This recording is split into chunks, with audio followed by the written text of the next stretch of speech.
चिंटू, हाँ मम्मा। तुम किसे ज्यादा प्यार करते हो, मुझे या अपने पापा को? मैं आप दोनों को प्यार करता हूँ।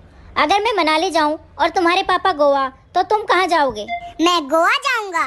इसका मतलब तुम अपने पापा से ज्यादा प्यार करते हो? नहीं, क्योंकि मुझे गोवा पसंद है। अच्छा, अगर मैं गोवा जाऊं और तुम्हारे पापा मनाली, तो तुम कहाँ जाओगे? मैं मनाली जाऊंगा। क्यों?